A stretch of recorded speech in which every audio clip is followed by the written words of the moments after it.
Om Shanti. A wonderful time we are going to have with brother Charlie Hogg. He's associated with Brahma Kumaris for 5 decades and he's taking care of the services of Brahma Kumaris out Australia there. Welcome, brother, for the show. Thanks so much, Shivarama. What is Mera Baba for you? It's the prime relationship of my life. And I would say that it's, what I try to do is remember Baba. But 3 things happen when I remember. And it's the human intellect is a fascinating piece of spiritual anatomy because it can travel an infinite distance instantly and it can go back in time. So what I've really learned is whatever you remember or plug into influences you. So even at a millisecond you go back in time, you remember an unhappy incident, the millisecond you go there, your mind goes down. Or if you remember a person and the relationship isn't great, and as soon as you connect, you're influenced by that and you have a bit of a negative feeling. And I've just really realized that to live life and maintain a natural remembrance, because remembering is the most natural part of the intellect. We all do it all the time, but just redirect it to God. And it's like you're connecting to an energy of, purity, peace, love, and power, and you live stream that feeling into the sacred space of your mind. And what I find is that the more I feel that feeling in my mind, it sustains me. I feel fully full. Not only sustains me, it sustains the atmosphere around me. And I really believe that when we keep that connection, then we sustain the right people around us. They, naturally in a way. Because, it's feelings. People get feelings from everybody. And when the mind's really fragrant, the mind is like a perfume, creates an atmosphere. Thanks a lot, brother. How do you define surrender to Baba? What is that emotion called? Maybe I can go one step back because I think there's 2 things, renunciation and surrender. Renunciation is of all the rubbish, my negativity, my ego, my body consciousness. But surrender to me is of all the things of value I bring to Baba, which is, my wealth, my education, my skills, my talents. Specialities. And it's a really interesting process because I've often seen that when we have both, we become a trustee.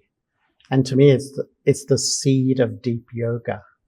Because when you've renounced the rubbish and you're not attached to the good things, it's like the intellect doesn't get pulled and you can really focus on Baba. But if you haven't really renounced the rubbish, you get pulled there. Or if you're a little bit attached to your wealth or your whatever it may be, you get pulled there too. And so those 2 things are absolutely foundational to having a quality of meditation for me. And to me, in a way, surrender is letting go the ego I have of,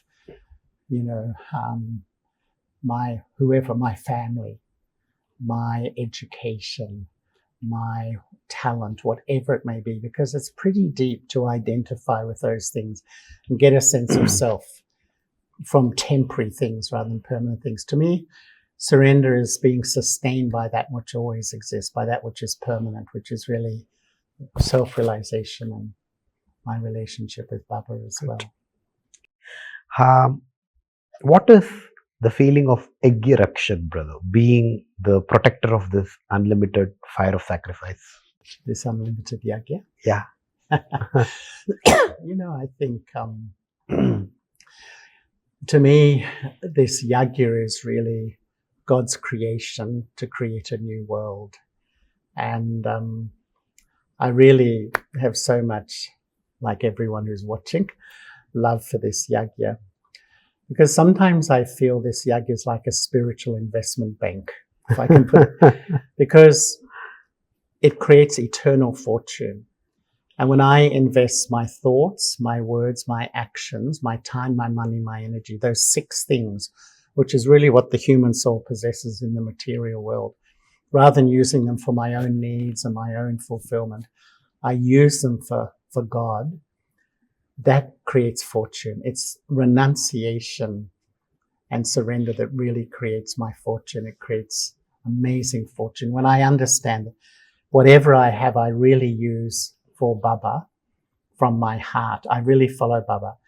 I don't use them for myself or don't use them according to my own feelings, how they should be used. And that's a very, very subtle thing in a sense. And that's how I create my eternal fortune. Okay. Here, how do you believe, or how will you prove, how will you define being Yajna Rakshak, the protector of this Yajna? How will you become the protector of the Yajna? Yeah, I think when you're pure, when you surrender and use things according, automatically purity protects the yajna. Purity is the greatest power. Okay. To me, in a way, purity is a state of being when all of my life is based on truth. So if I really base my life on God's truth and His directions genuinely, the fragrance that comes out of that is a purity. And that power protects the yajna. I remember once even Baba saying that when there was all the riots in Gujarat, someone went up to Baba and said, Baba, should we get more security on the gates in Shantivan? So Baba said, no, just have more yoga. Because it's a spiritual power. And even I think to understand the power of pure thought, there's nothing more powerful than pure thought, which is really I would say the purest thought is a loving relationship with God. So that purity in myself protects me and the institution. Okay. Can we know about your first meeting of Bab Dada? How you felt? Like how fascinating it was? It was very fascinating because I started in London and I was only coming for a few months. And Daddy Janki said to me, you should go and meet Baba. As I said, I was 22 years old. I was very young. And I was only a few months. I always feel she sort of thought, get him off to India before he runs away somewhere. But my first meeting was early December of 1975 in the History Hall. Because the first time I went to Madhavan, I even met Baba in Baba's room in Pandav Bhavan.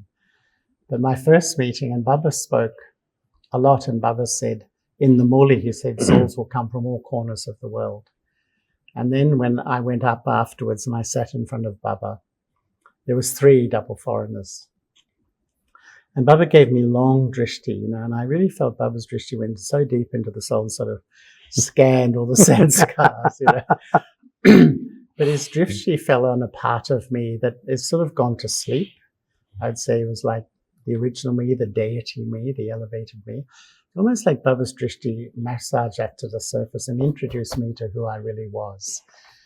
And something shifted in me that night. It was almost like the gift of Baba's drishti.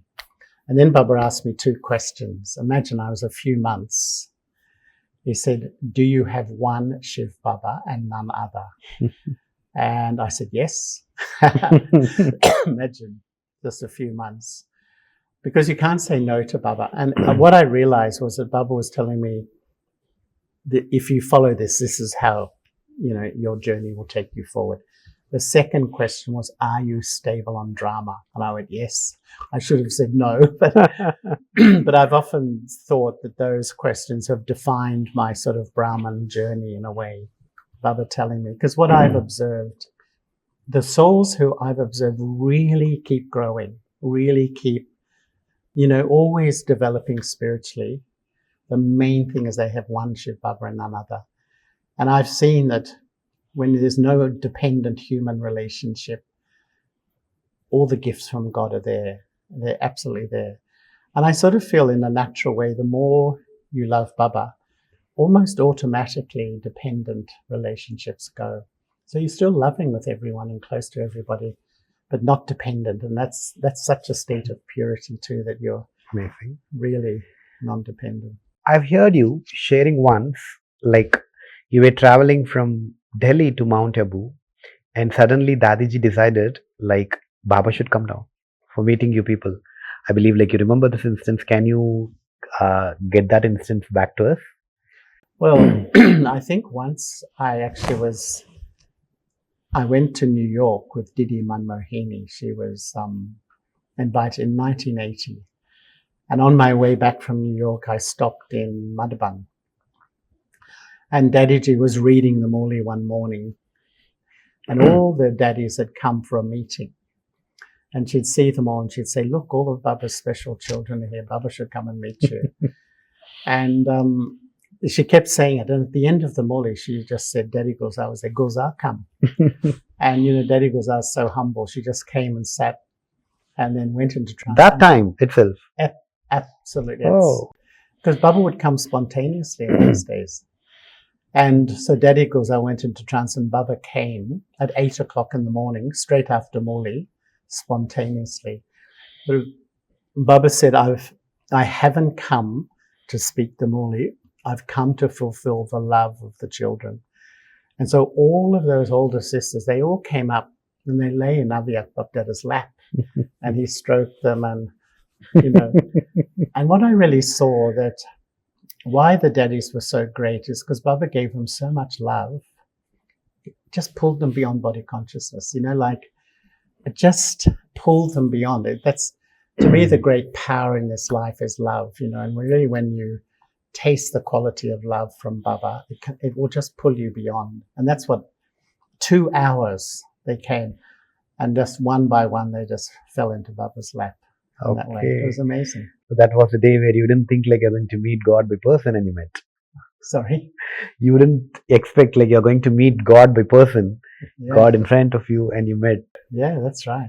This was a few years later. When I first came in 1975, Baba would come every second or third night. And our first time I went, Baba came maybe 15 times. I was there 6 weeks.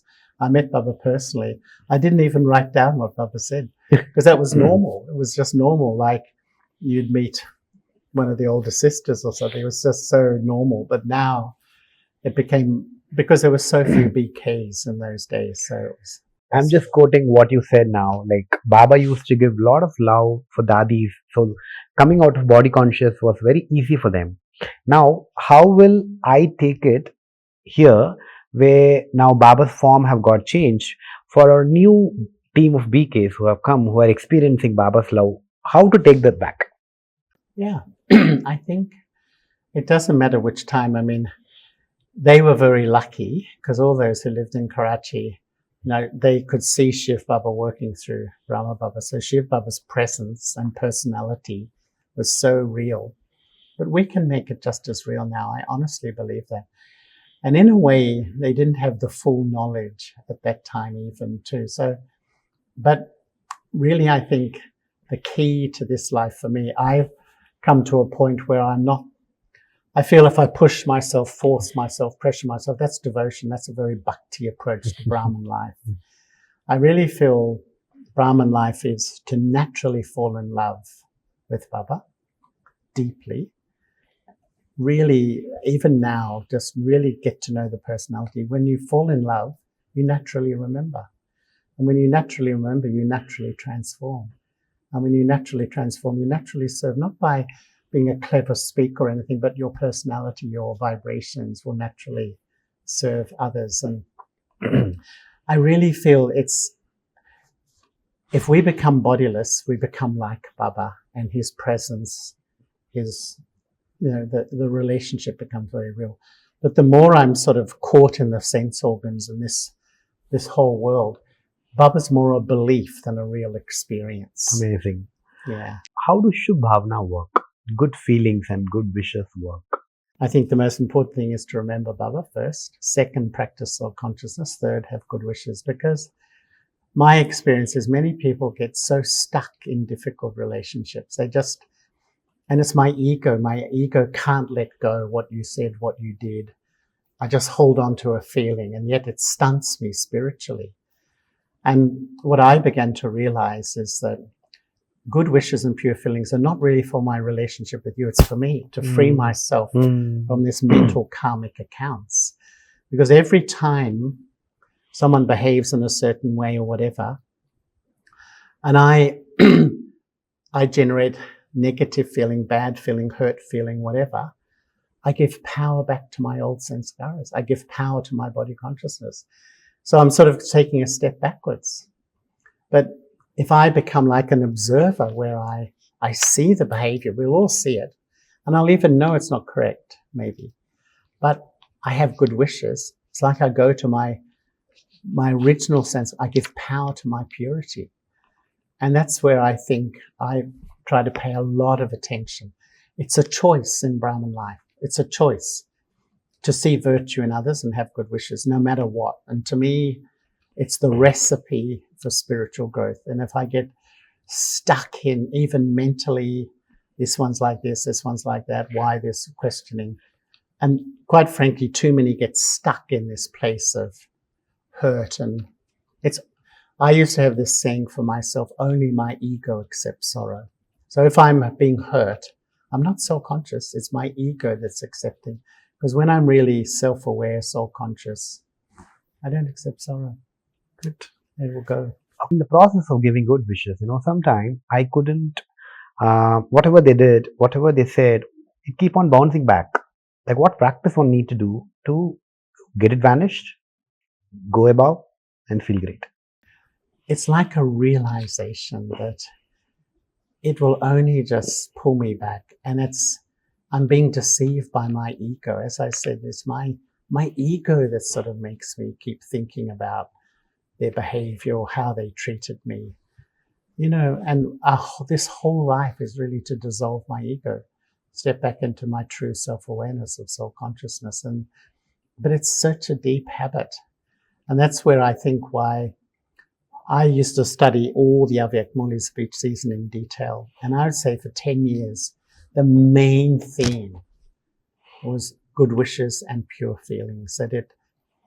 I can remember once Baba, he would use this language, no matter what someone is like, you must have good wishes and pure feelings. And then he would say, no matter what someone is like, even if they oppose you, you must have good wishes, because it's not for our relationship. Actually, it's freeing me from this gravity of which just brings me down all the time. Thanks a lot. Okay, so very quickly, can you share your experience with Dadi Janki? You couldn't condense it, but yes. Once I asked Genti Ben, I said, what did you learn most? Because she worked side by side for 50 plus years, slept in the same room and so on. And she said, how to love Baba. And I think it's probably the same for me, because I felt Daddy Janki, she was different. Daddy Prakashmi almost had an easy life. It was sort of natural for her. Daddy Janki had to work hard, make a lot of effort. But her love was so strong that once I was in a little meeting with her, with a few people, and she went silent and she just gave us this incredibly loving drishti. And she said, it's love that made me tireless. It's love that's taken me beyond all limits. It's love that's helped me conquer all bondages. And she said, learn how to draw that true love. And I think Daddy Janki was like that, but she was amazingly merciful. I found that she was really merciful for everyone. When she left the body, just the stories I was hearing for how she helped so many people in an incognito way. But her sort of love for truth and to interpret life. To me, churning is interpreting life like Baba, because often we know the knowledge, but as soon as we finish the muli, we just look at everything in the same way. We just think in the same way. But I think Daddy really thought like Baba and looked through that lens so that you really look through how Baba sees relationships, how Baba sees life and death and everything. That's really what he's sharing in the muli. And Daddy Janki was extraordinary. And I was lucky because I had the fortune to spend heaps of time with her, travel with her a lot as well. Okay, so I understood you have met Rosie Ben. So What was your interaction with her? How do you see her in India? What is her specialty? I met her father first because he was living in Pandav Bhavan, Dada Narayan Kumar. He was wonderful. really wonderful soul. I loved Rosie Ben. She was a really authentic person. I really liked that. I feel really who she was. She was very natural and authentic. And, she grew up in Hong Kong, and I went to a convent school, that sort of stuff. So her English, and it was really easy for me to communicate with her. And I really, really loved her thinking. And once I was traveling in South America, and I went to the Caribbean, and I didn't realize, but her brother lived in Jamaica. And when I got to Jamaica, she was there. So this is over 30 years ago, 1991, I think it was. And we had such a good time. Her brother's house was unbelievable. And it was just a mansion upon a mansion. You can't believe. It was absolutely beautiful. And we stayed there. But we did a public program together. It was really lovely. She spoke and I spoke. But she was very light, very natural, very thoughtful, and so strongly with Baba. Yeah, I really loved her company. Great example. What is Charlie Bai's Amrit Vela? How will be Charlie Bai's Amrit Vela? I try to make it different, because I think there's a law. If you always do what you've always done, you always get what you've always got. No newness, I've tried hundreds of things to keep stimulated, Once Baba said to wake up in the early morning and sit in front of all the pictures. That's incredible. I've done that. I've tried, sometimes I read more Avyak Muli before I go to sleep. Sometimes I wake up early and read the Avyak Muli. Because I think unless you're really starting off with deep truth in your mind, then the mind will just wander here and there. But ultimately, I really like to sit like a child in front of the ocean of love and feel that love, that belonging. And I really feel when you allow yourself to be completely loved, there's no greater power to heal, transform, and inspire. That the purity, it's the only time in eternity we can know God. And I sometimes feel, you've got to make the most of it now. The same. How was Charlie Bai's Murli? Once again, I've tried many things. When I was young in Gyan, we were taught to meditate for half an hour before the Murli, not just arrive and listen, because the one who's speaking the Murli is soul conscious. So if I'm soul conscious, it goes in deep. And if I'm really honest, if I've listened to the Murli and I'm a bit ordinary, a bit body conscious, a bit tired, whatever, it sounds a bit ordinary. It's fine. It's Baba's Murli. But you listen and then you sort of walk out the door. But when you're really a bodiless soul listening to the eternal truth from Shiv Baba, it impacts so incredibly deeply. And sometimes I think rather than just listening to information, even knowledge, I like to, what's the feeling? Absorb the feeling that comes from the Murli. When it comes to administration, what is spiritual administration for you?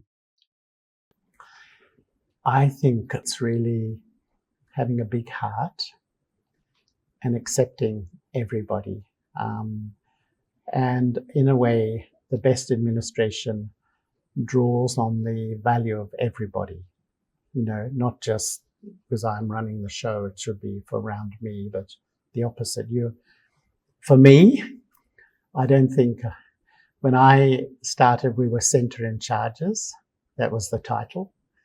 And then in the foreign countries, we call them center coordinators. Now, I feel it's like you're a facilitator. You're there to facilitate an atmosphere where everyone grows. And in the foreign countries, we did a survey of the Brahmin family. In 2007, we had a complete review, in a way, of how we operate.